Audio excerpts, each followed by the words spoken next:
Welcome back to another episode of the Barron Report. We are covering the coronavirus impact on the restaurant and hospitality space. I'm your host, Paul Barron.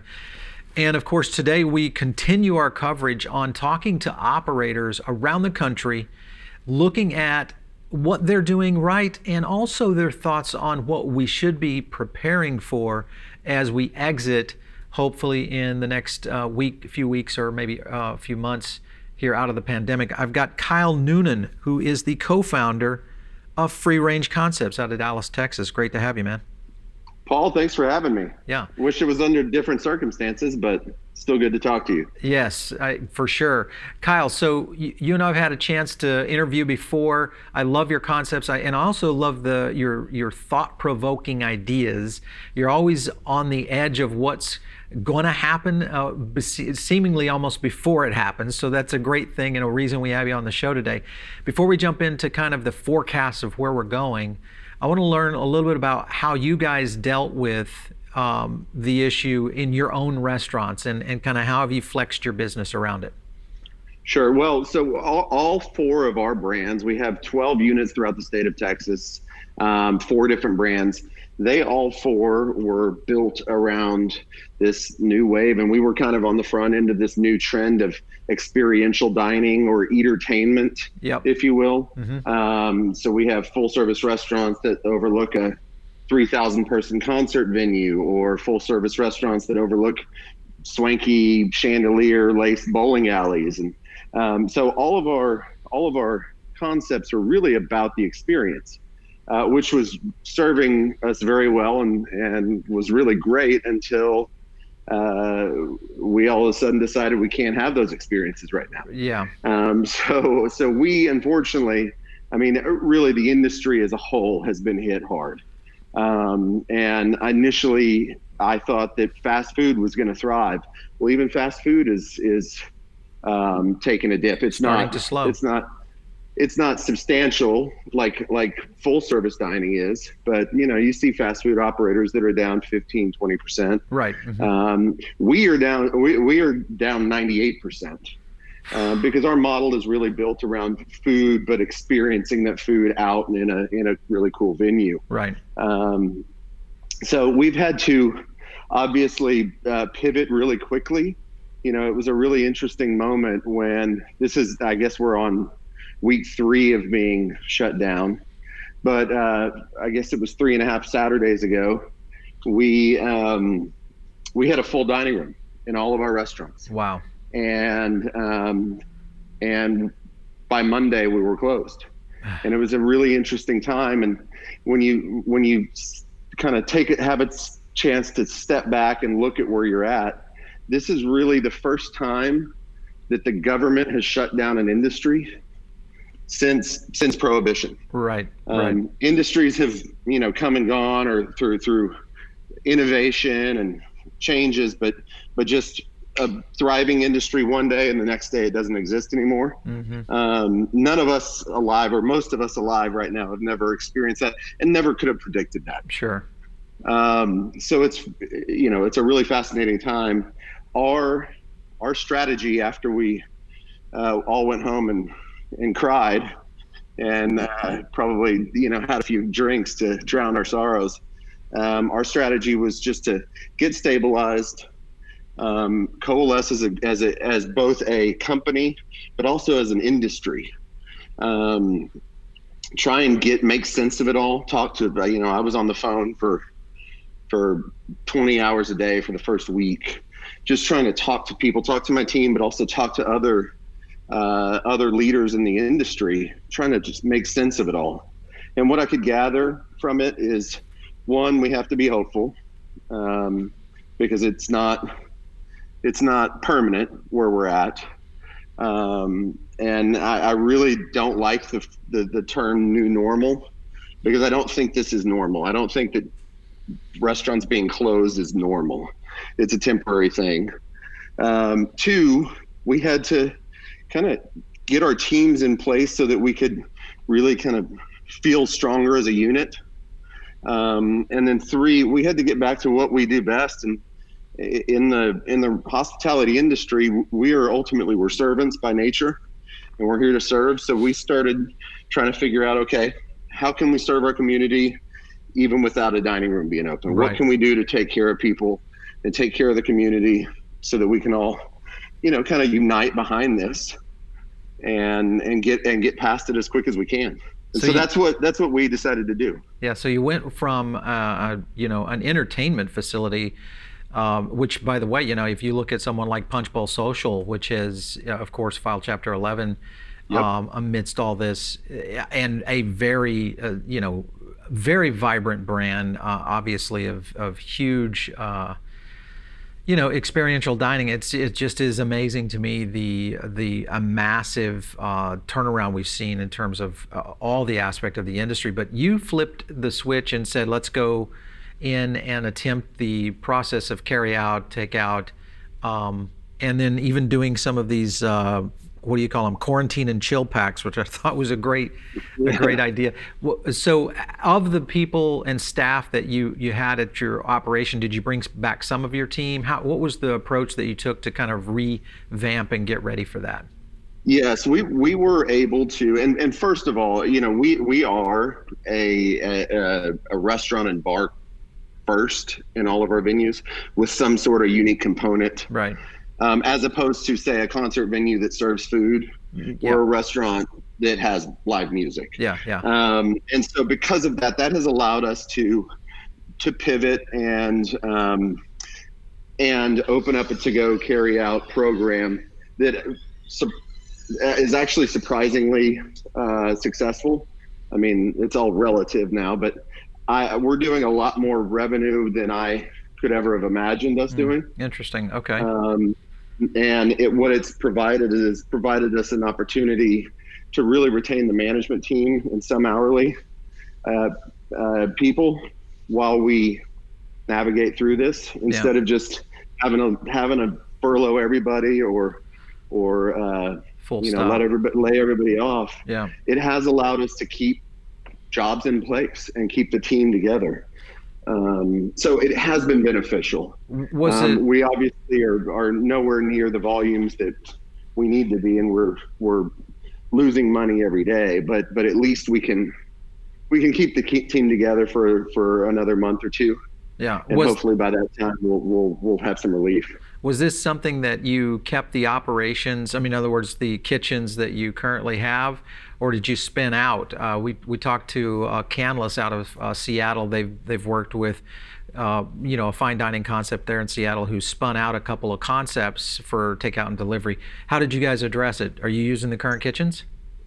We are. I mean, our feeling is we need to have bodies in those kitchens anyway, keep maintaining it, keeping them safe and clean. Right. Yeah. So we might as well use them. And what we have done is we've obviously had to shift the menu. We've gone to a very narrow menu, things that are, we were thoughtful about what is actually good in a takeout container. Right. Can travel well, all those kinds of things. Yep. Yeah, and that's the one thing I've been advising my friends in the industry, because I've seen a lot of people that aren't full service restaurants that aren't used to go. They just put their whole menu online, and a lot of that stuff just doesn't travel well. Totally agree. Yeah. And so we went really thoughtful about, okay, what would be good 30 minutes later out of a to-go container, number one, and number two, what is the consumer really wanting right now? Mm-hmm. And frankly, convenience is still one of those things that's paramount. So we decided let's go all in with, I mean, people are scared to go to the grocery store, or maybe just don't want to go to the grocery store because it's a hassle. So if you come in and get a pack for dinner, maybe a dinner for 4 to feed your family. Maybe you can also pick up a dozen eggs and a gallon of milk and, some butter and flour and just some pantry necessities. Sure. While you're coming in as well, to avoid going to the grocery store. Yeah. And we've actually seen that be pretty successful. Yeah, the grocery kits have been something that we've seen with a lot of operators. It's been successful all across the country. I like the fact that the to go and take out model is there. Your approach to narrowing the menu, but doing it in a way that addresses the travel capacity and food holding time is another great tip that I think some of our operators can use to kind of build their business for takeout and delivery, because that's something we should have been doing all along in reality. Certainly. Let's talk a little bit about, okay, so we are where we are. Everybody's kind of settling into where this stands today. But at least me, and I know a lot of the operators I talk to, they're talking about what and where we're going to be at in 30 days, 60 days, 90 days.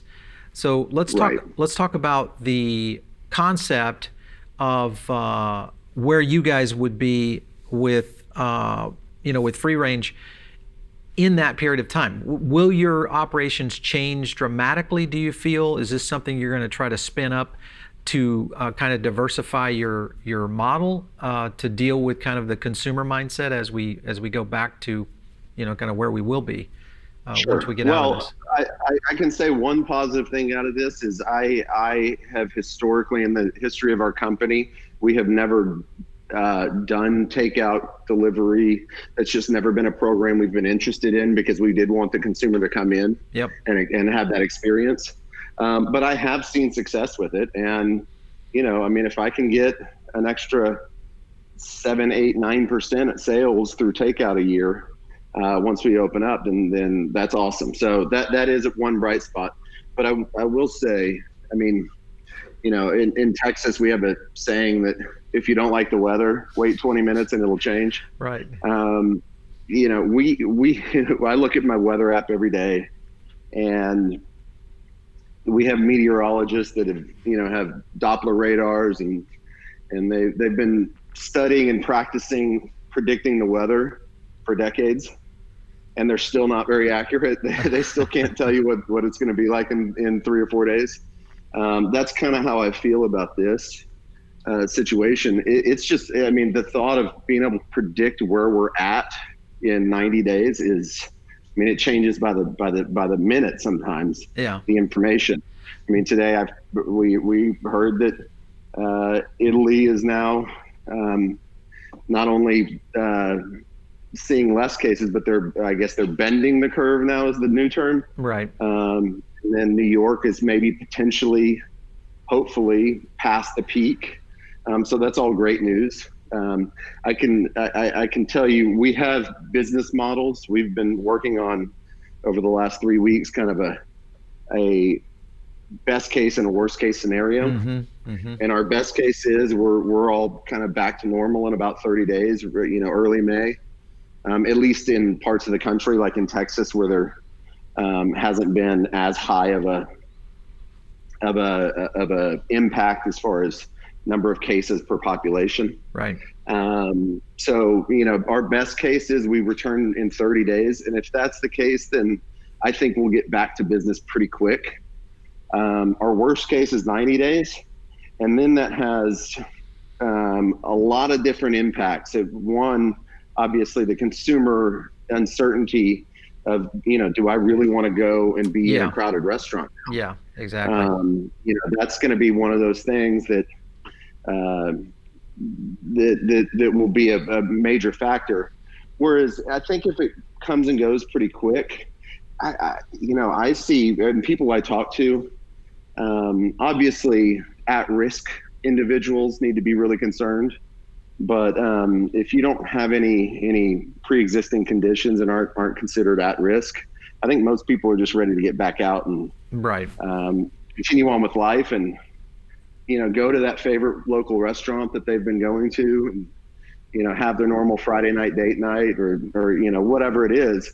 I think most people are excited about that. Now, if it drags on, that could have a lasting impact. But then additionally, the economic impact. Sure. If we're talking, people are out of work for 90 days, for a quarter of the year, then the consumer dollars won't be there. Yeah. Which is really scary. Yeah. Well, your last week's numbers, 10 million. Unemployed estimates now by Goldman Sachs are looking at numbers in the high 30s, potentially high 30%, which we've never seen even since the Great Depression. So that's my biggest concern is where consumer, both the consumer mindset, because habitual elements within the human mind are easily implemented. If you want to break a habit, all you have to, or create a habit, is do it enough over a period of about 30 days and you're in it. So right now, everybody's getting in the habit of cooking at home. They're getting in the habit of not going into restaurants, spending time with family. That's my concern, is that we're going to see a reshift of where the psychology of the human condition resides. And whether or not that's going to be in a position to go back into restaurants down the road. So I think it's likely. And businesses, the smart businesses, are going to adapt. Figure out a way. And figure out a way. But, I would also argue, I like to cook probably more than most. But I'm ready to just have somebody prepare it for me. My dishwasher has never been prepared for something like this. We're running it 3 times a day. I know the feeling at home right now. It's what I told my wife last night. I said, I love to cook as well, but doing 3 meals a day, every day of the week is getting a little tedious here, especially in the situation. So changing the experiential dining concepts of the future, do you feel that you have to look at new unit economics? Because the likelihood is there is going to be some social separation, or we'll call it distancing, even once restaurants do start to take customers back in. Just in the scenario of, hey, I want to sit here, but I don't want anybody next to me, kind of thing. Certainly. I think as an industry as a whole, we need to be prepared for that. Yeah. And I'm talking to industry leaders, on the hour, and we're all planning on removing tables and kind of adding some social distancing elements in place. I think there are 2 key things, though. One, this is not a foodborne illness, right? Which is very important to remind people. You're not going to get sick from it by eating something. And 2, the restaurant industry has worked very closely with the health agencies at the city, state, and federal level for decades on ensuring that we operate very cleanly and protecting the consumer. And the industry as a whole has really put that as the most important thing that the industry can do, is protect the consumer and the safety and well-being. Yeah. So there's really, I'm sure there's going to be a little bit of heightened sanitary measures, and we're all going to kind of do one deep clean before we reopen. But really, where I'm seeing it, or I'm expecting to see it, is more on the consumer side. More hand washing from the guests, and more just health and sanitary practices from our guests. Yeah. Which I think will be a win. But ultimately, there are going to be changes. We are going to have to adapt. Fortunately for my company in particular, we're positioned in such a way that, one, our consumer is the 25 to 45 younger consumer who's not, again, an at-risk individual. And then 2, our spaces are large spaces. We have, our spaces are 30,000 square feet. So even with social distancing and half capacity, it's still a lot of people. Yeah. That we can service, we can serve. Yeah. And I think that's, I've talked to a lot of operators who, yes, there are going to be aspects to food safety and things like that I think will accelerate. But I think it's the human-to-human transmission that everybody's concerned with. So, because you just don't know where that server's been, you don't know where the guest sitting next to you has been, and those are the questions I think that will continue to be one that we have to resolve as we get back to to dealing with the situation. And there's still a lot yet to be told as we come out of this as to what are the real numbers, who is it that is getting infected and not doing well out of it. Those are going to be some data points I think that will continue to reveal to us as a society really how to deal with this. And here's the thing, long term, there are talks now that we could see another one of these coming down, right, in the next decade. Yep. And I just feel like the restaurant industry is in a state right now where they have to make major changes to not only prepare and deal with what we are dealing with now, but also just in preparation so the next time this happens, we're actually ready. And we can act quicker. Yeah. Yes. For sure. Yes, certainly. I mean, ultimately, I hope that we do get back to some sense of normalcy soon. I mean, there are heightened precautions, but we as people by nature are social creatures, and we like to be with people. And this has been hard. I mean, I know just emotionally for me, it's been hard being, quarantined and not getting to go interact with people. So I think that human need is still there, and restaurants and entertainment venues and the hospitality space provides that. But I just think there's going to maybe be some training wheels on how that reopens. For sure. Kyle, they're in Dallas. So you guys are a heavy fast casual community, also a community that has a lot of high volume independent restaurants. What has been the theme of the community within the Texas markets, since you have some across Texas? What's kind of been the theme set? Is anybody really succeeding? Well, excuse me. So I sit on the board for the Texas Restaurant Association, and I was president last year. And so I'm in constant communication with the industry at large. Obviously, everybody's suffering. Fine dining is probably the biggest hit. Right. And I don't know how quickly it'll recover. Hopefully that sector will recover quick, because if it recovers quick, that means the economy is ramping back up quick. Sure. Yeah, that would be a good indicator. Yeah. The fast casual, I think that sector is going to be really interesting. I think some brands are going to emerge and they're going to figure out a way to pivot and do a good job. But I think that sector is going to get hit because people will go out. I think the consumer will want an experience. They're not just going to want food. And so the restaurants that are good at offering experience and, just kind of a break, just mentally and emotionally a break from all this, I think they're going to see a pop. Fast food, I was surprised that the fast food sector didn't see a lift from this. Mm-hmm. Mm-hmm. I thought it would, but it kind of across the board, it's somewhere between 20 and right around 20% down. Yeah. Which again, it's that is not fun for anybody to be 20% down, but at least you can navigate through that. Yeah. Yeah. It's the sector that the full service fine dining sector that went to zero or close to zero. That's really the scary part. Yeah, for sure. Kyle, it's been great talking to you. Thanks so much for stopping in on the show. I definitely want to swing in and take a look at one of your restaurants once we're past this next time I'm in Dallas, for sure. That's right. Let's stay safe and then I'll get back to business as quick as we can. Yeah.